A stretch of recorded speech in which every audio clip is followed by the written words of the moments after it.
શાંતિ. આપણી વચ્ચે આદરણીય પૂર્ણિમા દીદીજી ઉપસ્થિત છે. આપણે બધા ખૂબ તહેદિલથી દીદીજીનું સ્વાગત કરીએ છીએ.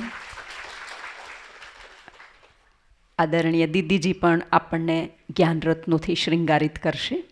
પૂર્ણિમા દીદીજી. ઓમ શાંતિ. ઓમ શાંતિ. ઓમ શાંતિ.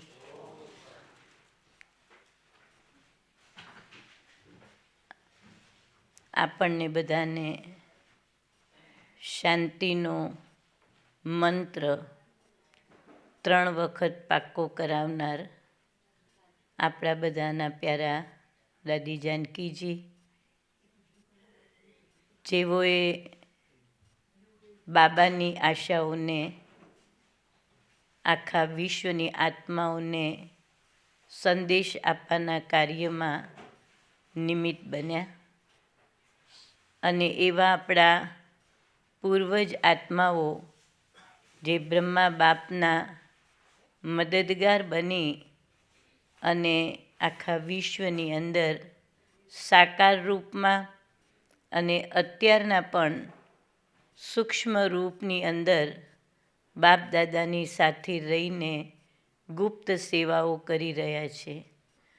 અને સાથે સાથે વિશેષ આજે મહેસાણા સેવાના કાર્યને 50 વર્ષ પૂરા થયા.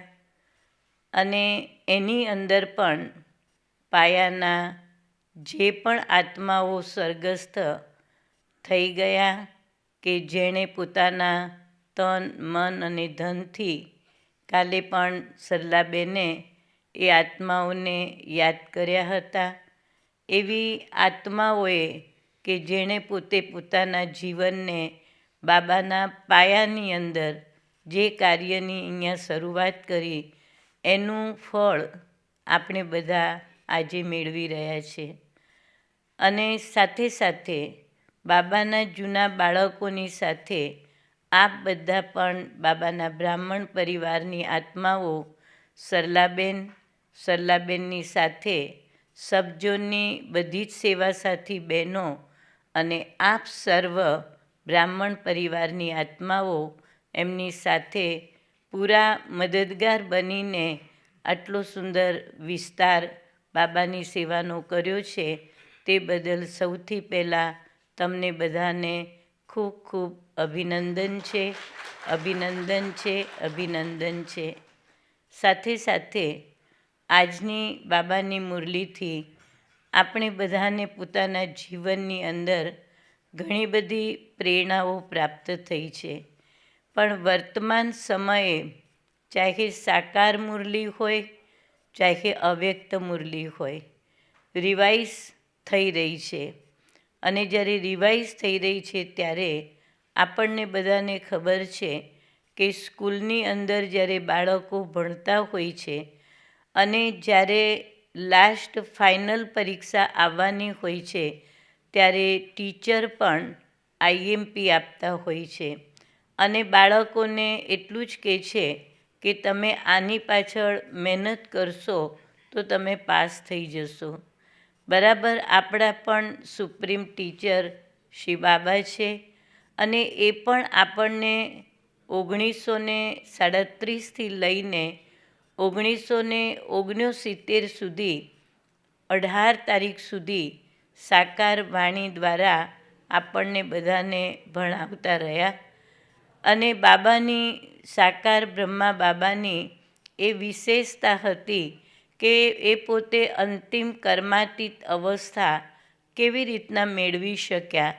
તો સૌથી પહેલું સ્ટુડન્ટ બનીને એમણે કોઈ દિવસ પઢાઈને છોડી નથી. અંતિમ ઘડી પણ હતી અને એ વખતે દાદીએ કહ્યું કે તમારી સ્વાસ્થ્ય સારી નથી, તો આજે અમે મુરલીને રિપીટ કરી લઈશું, તમે આરામ કરો. પરંતુ બાબાએ સાંજના સમયે કહ્યું કે જો હું પોતે નહીં બેસું તો મારું પણ ભણવાનું અને બાળકોને પણ શિક્ષક જે ભણાવે છે એ મિસ થશે. એટલે તમને બધાને ખબર છે કે 18 તારીખે બાબાની છેલ્લી મુરલી આપણા બધા માટે એક સુંદર શિક્ષાઓ સાથે બાબાએ મુરલીને ચલાવી હતી. એટલું બ્રહ્મા બાપને પરમ શિક્ષક પરમાત્મા માટે ભણવા માટે વધારે પુરુષાર્થ કરતા હતા. એટલું જ નહીં, પણ અંતિમ સમયે પોતાની સંપૂર્ણ અવસ્થા કે પોતાની કરમભોગના પણ ખેંચતી હતી, બાળકોનો સ્નેહ પણ ખેંચતો હતો, અને અંતે અશરીરી બની શિવબાબાનો જે સ્નેહ ખેંચતો અને બાબા એમને બોલાવતા એટલે આત્મા પંછી પોતાના દેહના ભારને બધું જ છોડીને વતનમાં ચાલ્યા ગયા. આજે આપણે જોઈએ છે કે 1969ની 21 તારીખથી લઈ 2017 સુધી અવ્યક્ત મુરલીઓ બાબા આપણા બધાની વચ્ચે આવી અને ચલાવતા રહ્યા. અંતિમ સમયે શિક્ષાઓ આપવાની પણ બાબાએ બંધ કરી અને આપણા લોકોની છેલ્લી વર્ષોની મુરલીમાં મહિમાઓ જ કરી છે.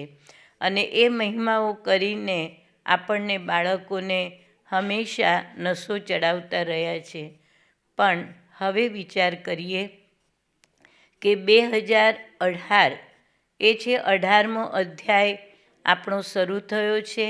જે બ્રહ્મા બાપે નષ્ટો મોહાનો પાઠ પાકો કરી અને અવ્યક્ત વતનવાસી બન્યા, અને આપણને પણ હવે બાબા એ પાઠ પાકો કરાવવા માટે અત્યારના રિવાઇઝ કોર્સની જે મુરલી ચાલે છે એ આપણા માટે એક આઈએમપી છે. છેલ્લા 2-3 મહિનાથી જે મુરલીઓ ચાલે છે એમાં સ્પષ્ટ વાતો આપણે શું પુરુષાર્થ કરવાનો છે એ બાબા આપણને સંભળાવી રહ્યા છે. પરંતુ હવે આપણે વિચાર કરવાનો છે કે આપણે આપણી પરીક્ષાની તૈયારી કેવી રીતના કરીએ. બાબા જે કંઈ કહે છે એને આપણે આપણા જીવનમાં ઉતારવા માટે કઈ રીતના પુરુષાર્થ કરીએ તો આપણને આપણા જીવનની અંદર ઘણો બધો સમય પ્રાપ્ત થાય છે, ઘણો બધો સમય મળે છે. જ્યારે આપણે ફ્રી થઈએ આપણા ધંધામાંથી, આપણા ઘરના કાર્યમાંથી કે જેમાંથી પણ, એમાં આપણે પોતાનો સમય વધારે પુરુષાર્થનો કેવી રીતના કાઢીએ. જેટલું બને એટલું એકાંતમાં બેસી, કેમ કે પહેલાંના ઋષિમુનિઓ પરમાત્માને પ્રાપ્ત કરવા માટે એકાંતની ગુફાઓમાં જઈને બેસતા હતા અને એના દ્વારા એ લોકો એવો વિચાર કરતા હતા કે મને પરમાત્માના સાક્ષાત્કાર થાય. પણ આપણે બ્રાહ્મણ પરિવારની આત્માઓ ભાગ્યશાળી છીએ કે આપણે તો સ્વયં ભગવાનને પ્રાપ્ત કર્યા છે.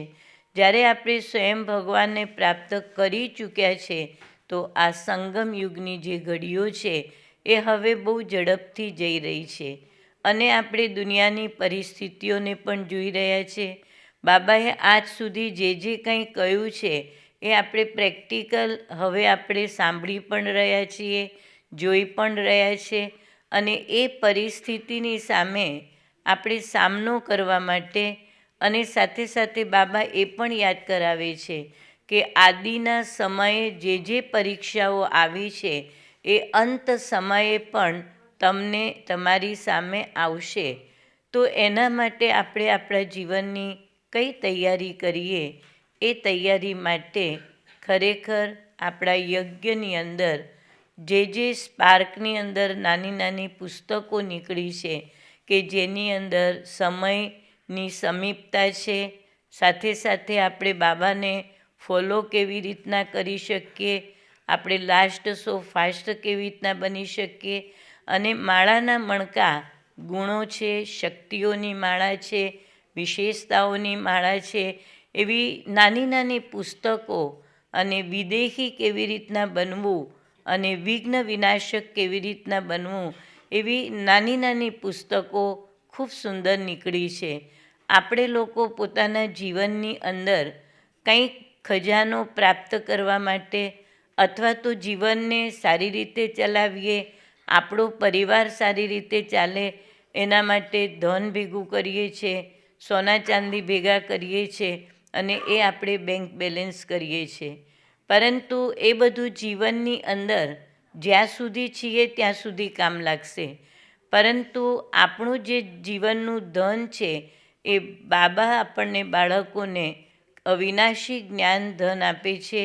ગુણોના શૃંગારથી આપણને આત્માઓને આ સંગમ યુગની અંદર સજાવે છે અને શક્તિઓથી આપણને આવનાર પરિસ્થિતિઓની સામે સામનો કરવા માટે શક્તિથી ભરપૂર કરે છે.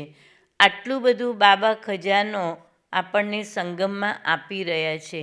તો આપણે એ ખજાનાને જે સ્થૂળ વસ્તુઓ કરતાં પણ જો વધારે કિંમતી સમજીને આપણા જીવનમાં આપણે પોતે ભરીશું, ધારણ કરીશું, તો મને લાગે છે કે બાબાની જે ઈચ્છાઓ છે એ આપણે પૂર્ણ કરી શકીશું. અને બાબા આપણને બાળકોને અંતિમ સમય માટે એક જ વાત કહે છે કે તમે તમારા જીવનની અંદર ફક્ત હું બિંદી છું, તમે બિંદી છો, એને તમે યાદ કરો અને બીજા બધાને તમે ભૂલી જાઓ. ખાલી બિંદી સ્વરૂપની સ્મૃતિમાં આપણે જેટલું રહીશું અને બીજરૂપ પરમાત્માની સાથે આપણા બુદ્ધિના યોગને લગાડીશું, તો યોગ દ્વારા જ આપણને આત્માને બાબાનો પણ સહયોગ મળશે, પરંતુ સર્વ આત્માઓનો પણ આપણને સહયોગ મળશે. અને એ સહયોગ આપણે પ્રાપ્ત કરીએ છીએ અને બીજાને આપતા રહીએ છીએ.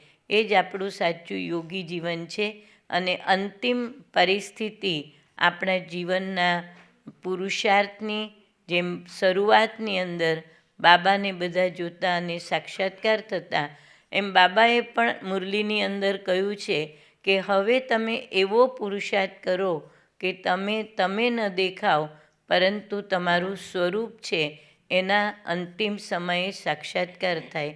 તો આપણે બધા આ વર્ષની અંદર કયો પુરુષાર્થ કરીએ, એના માટે આપણા બધાના જે એક દાખલા જેને કહીએ ઉદાહરણ રૂપ આપણા બધાના આદિ પિતા અને આદિ માતા સરસ્વતી, એના જીવનની કહાનીને વાંચી 10 કદમ બાબાના જે છે એને આપણે પોતાના જીવનની અંદર લાવવા માટે પુરુષાર્થ કરીએ અને બાબાના કદમ ઉપર કદમ ચાલીએ, તો આપણે પોતે સંપૂર્ણ બનવામાં જેને કહીએ બાબાની મદદ મળશે.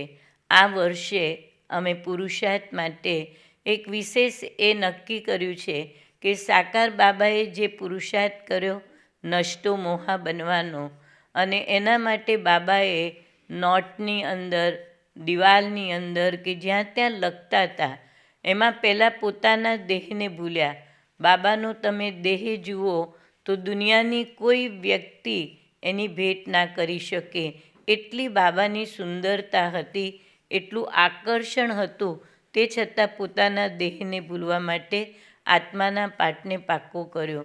અમે લોકોએ પણ એ નક્કી કર્યું છે કે આપણે બધા એ પાઠને બાબાની માફક નોટમાં કે ગમે તે રીતે લખીને હું આત્મા છું, હું આત્મા છું, અને તમારા ઘરમાં જેટલા પણ સભ્યો છે એના એક એકના નામ લખીને તમે લખો કે એ આત્મા છે. જેમ બાબાએ જશોદા માતા આત્મા છે, નારણકુમાર, એમ એક એક સભ્યો અને એક એક વ્યક્તિ એમના સંપર્કમાં આવતી, એ બધા માટે પાઠ પાકો કર્યો. જો આપણે બધા પણ આવો કંઈક પુરુષાર્થ કરીશું તો બાબાની માફક આપણે પોતે પણ પોતાના જીવનની અંદર આ પુરુષાર્થ કરી શકીશું. અને બીજું અમે લોકોએ પુરુષાર્થમાં જાન્યુઆરી મહિનાની 1970થી લઈને 18 તારીખની ફક્ત મુરલી, જેમ બાબાની બધી જ મુરલીઓ અવ્યક્ત મુરલી પોતાના ઘરની અંદર આપણે રાખવી જોઈએ, કેમ કે આપણા માટે એ જ ઘરેણું છે, એ જ સોનું છે અને એ જ વિશેષ ખજાનો છે. અને જ્યારે પણ મન થાય ત્યારે મુરલી ખોલીને આપણે વાંચીએ. તો અમે લોકોએ જાન્યુઆરી 1970થી લઈને 2017 સુધીની ફક્ત 18 તારીખની પુણ્ય સ્મૃતિ દિવસની મુરલીને ધારણાની વાતો કાઢીને એનું એક આખું તૈયાર કરેલું છે, જેની ઉપર આપણે પુરુષાર્થ કરીએ કે જેની અંદર આપણને બાબાની સ્મૃતિ પણ આવે અને એવો આંતરિક પુરુષાર્થ કરી શકીએ. અને બીજું બાબાની જેટલી અવ્યક્ત મુરલીઓ અત્યાર સુધી ચાલી છે એનું એક ભાઈને કામ સોંપ્યું હતું કે જેટલા યાદ પ્યાર છે બાબાના એ બધા તમે લખો અને પછી એના માટે આપણે પુરુષાર્થ કરીએ, કેમ કે યાદ પ્યારની અંદર જ બધું જ સમાયેલું છે, પુરુષાર્થની આખી મુરલીનો સાર.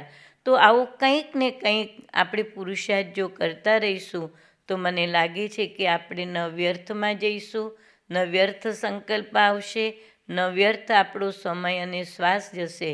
તો આજના વિશેષ દિવસે કે જ્યારે આ અંતિમ 2023નો દિવસ છે, તો આજે આપણે બધાએ નક્કી કરીએ કે બાબાના આંતરિક પુરુષાર્થને, મમ્માના આંતરિક પુરુષાર્થને સામે રાખીને આપણે બધા કંઈક આવો પુરુષાર્થ મળીને કરીશું. તો મને લાગે છે કે બાબાની જે આશાઓ છે કે જલ્દી પરિવર્તન થાય અને જલ્દી બાબા આપણું આવાહન વતનમાં કરી રહ્યા છે, તો આપણે બાબાની ઈચ્છાઓને સંપૂર્ણ બનીને પૂરી કરી શકીએ એવી આજના દિવસે આપ બધાને શુભભાવના અને શુભકામના સાથે ફરીથી આપને 50 વર્ષના મુબારક હો, મુબારક હો, મુબારક હો. ઓમ શાંતિ.